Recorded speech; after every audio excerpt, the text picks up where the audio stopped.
Bienvenidos a la parashá de esta semana. Se llama esta parashá Tazria, que significa ella concebirá.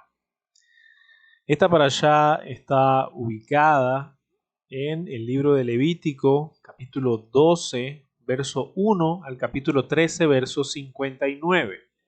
La sección de Haftará o la sección de los profetas se encuentra en el segundo libro de Reyes, capítulo 4, verso 42 al capítulo 5, verso 19.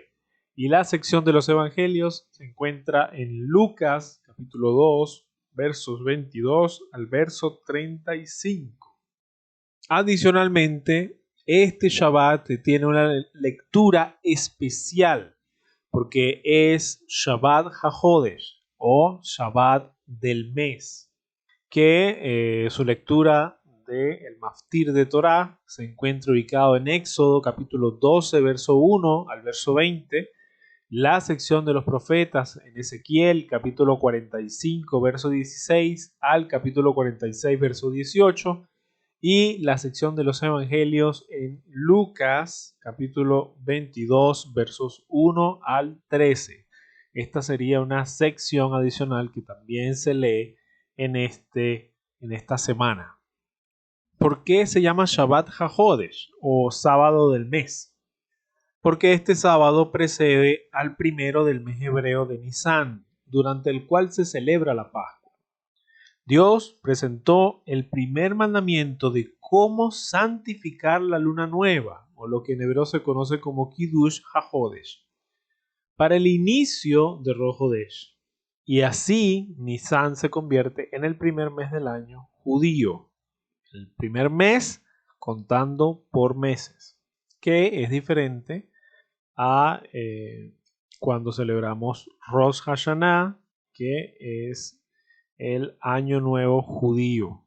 En otro estudio podemos ahondar aún más profundamente sobre este tema.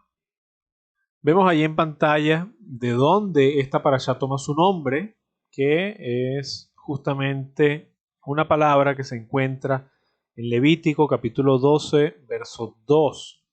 Leemos desde el verso 1. Vaidaber Adonai el Moshe lemor. Daber el Bene Israel lemor. Isha ki Tazria. De aquí toma su nombre esta parashá.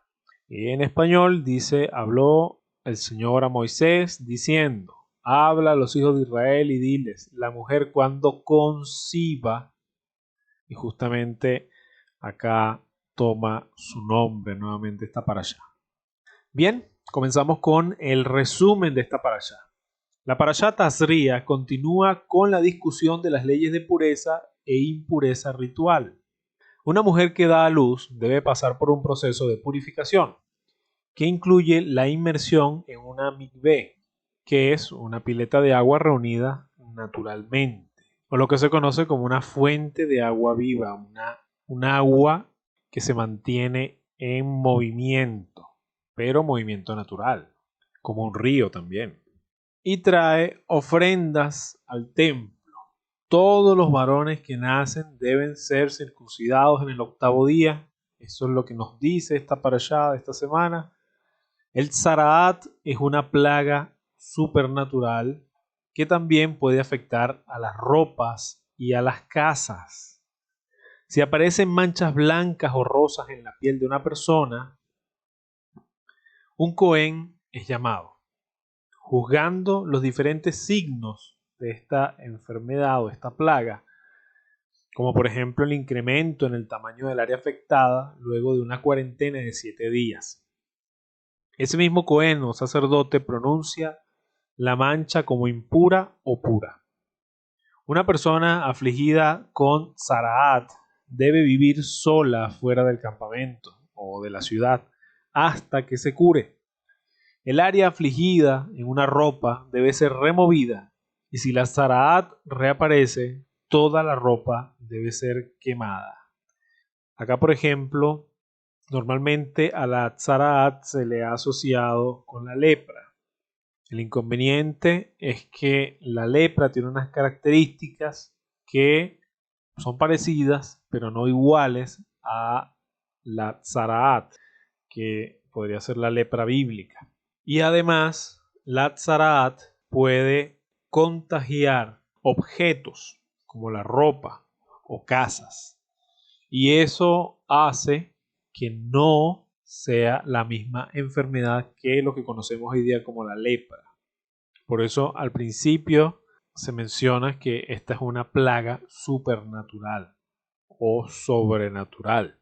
No es como la lepra que hoy día conocemos necesariamente. El esquema de la porción de esta parashá lo podrán ver ahí en pantalla. Los temas tratados en esta sección de la Torá, los temas tratados en la sección de los profetas y en la sección del Nuevo Testamento vemos dos temas principales. El primero, el complot para asesinar a Yeshua, a Jesús, y la cena que el Señor compartió con sus discípulos justo antes de entregarse por nuestros pecados. El estudio de esta semana está titulado La biografía del traidor, basado en un estudio escrito por el pastor y maestro Bob Deffinbaugh. Y si ustedes se preguntan quién es Bob Deffinbaugh, es un pastor graduado del Seminario Teológico de Dallas con una maestría en teología que obtuvo en el año 1971. Además de ser pastor y maestro, también es anciano en la Community Bible Chapel en Richardson, Texas. Cabe destacar que el Seminario Teológico de Dallas es uno de los más prestigiosos de Estados Unidos. Y así comienza el estudio de esta semana. Las caídas son la consecuencia predecible de fallas que no se corrigieron, o tal vez incluso fallas que se siguen alimentando. Este fue el caso, por ejemplo, de la caída de David en su encuentro romántico con Betsabé, la esposa de Urías. Contrariamente a lo que podemos pensar a veces, el problema de David comenzó en el dormitorio y no necesariamente en la azotea o el balcón. Las escrituras nos dicen que David estuvo todo el día acostado en la cama y que se levantó al anochecer y salió a su azotea. David se quedó en casa, en cama, mientras su ejército peleaba una guerra, como lo podemos leer en el segundo libro de Samuel, capítulo 11, versos 1 y verso 2. La caída de David, como muchas otras, no fue un paso en falso, sino la conclusión de una serie de pasos en la dirección equivocada. No fue algo repentino, sino que fue algo que fue sucediendo paso a paso. Hoy en día, a menudo se excusa a los hombres por los crímenes más atroces sobre la base de lo que se llama locura temporal, entre comillas. Esto implica que la persona culpable nunca habría cometido tal crimen, pero que por un breve momento de tiempo, como dicen por allí, en ese momento esa persona no estaba en sus cabales o esa persona no era ella misma. Tal actitud es especialmente atractiva para alguien culpable de lo que es totalmente inaceptable y deplorable para la sociedad. Cuando llegamos a la traición de Judas Iscariote a nuestro Señor, encontramos la misma mentalidad exhibida por muchos cristianos, incluso estudiosos de la Biblia.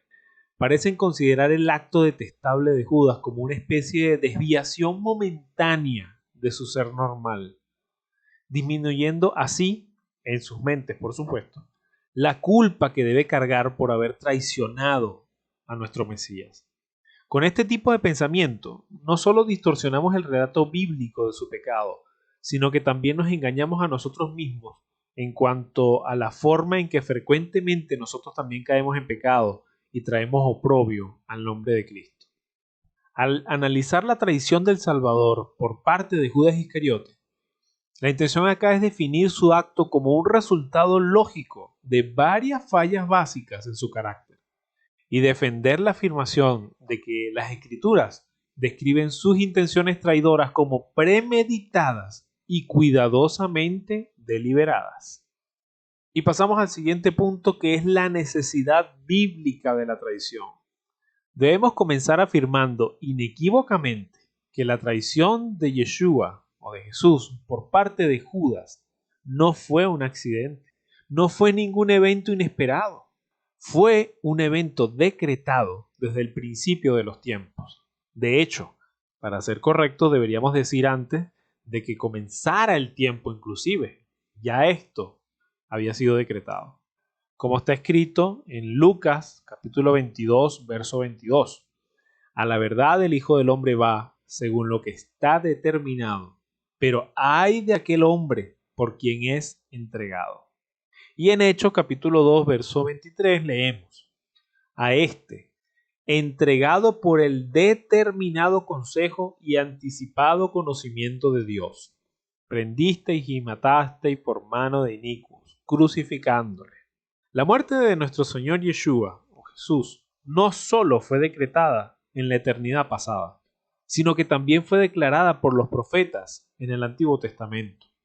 Leemos, por ejemplo, Mateo, capítulo 26, verso 24. A la verdad el Hijo del Hombre va, según está escrito de él. Mas ay de aquel hombre por quien el Hijo del Hombre es entregado. Bueno le fuera a ese hombre no haber nacido. Leemos en Juan capítulo 13, verso 18. No hablo de todos ustedes, yo sé a quienes he elegido, mas para que se cumpla la escritura, el que come pan conmigo levantó contra mí su calcañar. Y en Hechos capítulo 1, verso 16 al verso 20, leemos: varones hermanos, era necesario que se cumpliese la escritura en que el Espíritu Santo habló antes por boca de David acerca de Judas, que fue guía de los que prendieron a Yeshua, a Jesús, y era contado por nosotros y tenía parte en este ministerio. Este, pues, con el salario de su iniquidad adquirió un campo, y cayendo de cabeza se reventó por la mitad, y todas sus entrañas se derramaron. Y fue notorio a todos los habitantes de Jerusalén, de tal manera que aquel campo se llama en su propia lengua Aceldama, que quiere decir campo de sangre. Porque está escrito en el libro de los Salmos: sea hecha desierta su habitación, y no haya quien more en ella, y tome otro su oficio. Encontramos significativo que en cada evangelio, por ejemplo, Mateo 10, verso 4, Marcos, capítulo 3, verso 19, Lucas, capítulo 6, verso 16, y Juan, capítulo 6, versos 70 y 71, Judas es presentado por primera vez por el autor como el traidor de Yeshua. Su carácter y destino final fueron conocidos por nuestro Señor desde el principio y revelados en los evangelios al comienzo mismo de su aparición. Por ejemplo, leemos en Mateo 10, verso 4, Simón el cananista y Judas el Iscariote, el que también le entregó. Es decir, desde un principio, ya en los evangelios nos lo están presentando también como aquel que traicionó a nuestro Mesías. Allí en pantalla tienen los otros versos para que también los puedan leer. Pasamos a otro punto. También existen las razones bíblicas de la traición. Las escrituras sugieren varias razones por las cuales Judas traicionó al maestro. En primer lugar, debemos comprender el hecho de que Judas, distinto de los otros 11 apóstoles, nunca fue un verdadero creyente. Sabemos que el discurso de el pan de vida que leemos en Juan capítulo 6, versos 22 al 71, hizo que muchos, entre comillas, seguidores de Yeshua, Jesús, se desviaran, rechazando su enseñanza de un Salvador que era un sustituto sufriente de los hombres. También lo podemos ver un poco en Juan capítulo 6, versos 60 y demás versículos. Ahí en pantalla lo podrán ver. Como explicación del rechazo de las multitudes, Yeshua les dijo a sus discípulos que estos incrédulos no eran desconocidos ni tampoco inesperados. Uno de ellos, conocido por Yeshua, pero aún no comprendido por los 11, era Judas, el traidor, como está escrito en Juan capítulo 6, verso 64. Pero hay alguno de vosotros que no creen, porque Yeshua, Jesús, sabía desde el principio quiénes eran los que no creían y quién le había de entregar. Momentos después, Yeshua también dijo, en Juan capítulo 6, versos 70 y 71. Yeshua les respondió, ¿no los he escogido yo a ustedes los 12 y uno de ustedes es diablo o el enemigo? Hablaba de Judas Iscariote, hijo de Simón, porque este era el que le iba a entregar y era uno de los 12. También en otro momento Yeshua dijo, en Juan capítulo 13, verso 10 al verso 11 leemos, Yeshua le dijo, el que está lavado no necesita sino lavarse los pies, pues está todo limpio. Y ustedes limpios están, aunque no todos, porque sabía quién le iba a entregar. Por eso dijo, no estáis limpios todos. De estas escrituras que acabamos de revisar, concluimos que Judas era un incrédulo, él nunca llegó a creer, él era un hijo de perdición. Leemos en Juan capítulo 17, verso 12. Cuando estaba con ellos en el mundo, yo los guardaba en tu nombre. A los que me diste, yo los guardé. Y ninguno de ellos se perdió, sino el hijo de perdición, para que la escritura se cumpliese. Como incrédulo, Judas no pudo comprender quién era realmente Yeshua, Jesús. Al igual que Satanás, quien progresivamente llegó a controlar a Judas, hubo una obstinada negativa a someterse a Yeshua como Señor de todo. Esta insubordinación pudo haber sido ocultada cuidadosamente, pero las propias palabras de Judas traicionaron su condición. Cuando Yeshua anunció durante la cena de la Pascua que uno de los 12 lo traicionaría, los 11 respondieron lo siguiente. Leemos en Mateo capítulo 26, verso 22. Decían los 11, y entristecidos en gran manera, comenzó cada uno de ellos, los 11, a decirle, ¿soy yo, Señor? La palabra Señor, que está traducida en español allí como Señor, en griego es Kurios.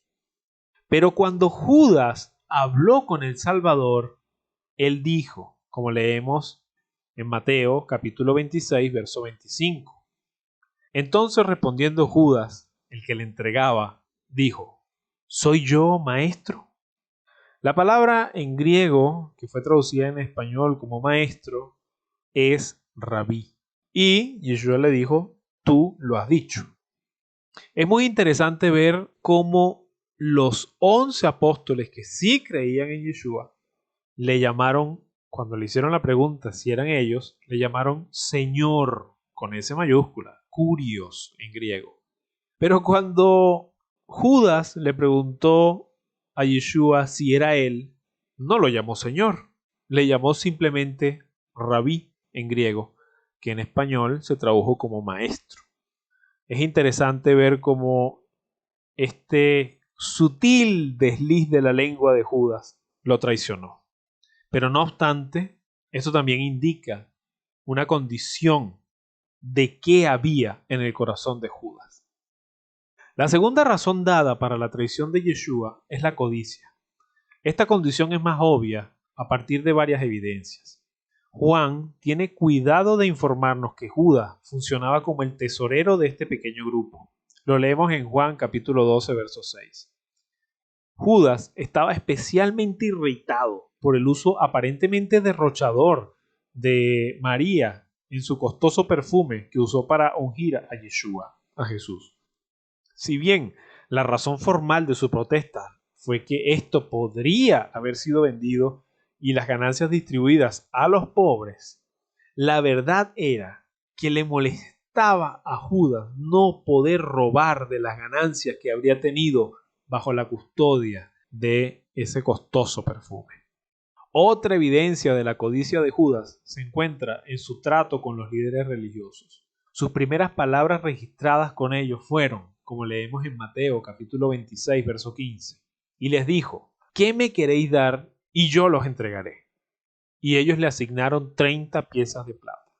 A muchos eruditos les resulta difícil creer que el deseo de dinero, especialmente una suma tan insignificante como 30 piezas de plata, pudiera obligarlo a vender al Salvador. Pero Yeshua no era el maestro de Judas. El maestro de Judas era el dinero. Es increíble lo que hacen los hombres, incluso por una pequeña cantidad de dinero. La tercera razón de la traición de Judas fue la ambición y el egoísmo.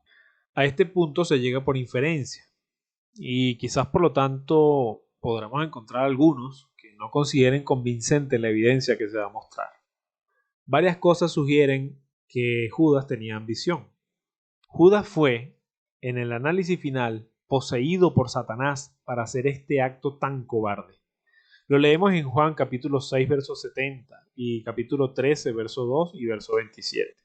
Deberíamos esperar que Judas manifestara los mismos rasgos de carácter que Satanás, uno de los cuales era la ambición y el egoísmo, como leemos también en Isaías capítulo 14, versos 13 y 15, y en 1 Timoteo capítulo 3, verso 7. Se esperaría que Judas se uniera inicialmente a este grupo íntimo que siguió al Salvador, esperando quizás promover su propia posición. Si nos ponemos a pensar, pues no muy diferente de las ambiciones de algunos de los otros discípulos, como leemos en Lucas capítulo 22, verso 24. Veamos qué dice el capítulo 22, verso 24 de Lucas. Hubo también entre ellos una disputa sobre quién de ellos sería el mayor.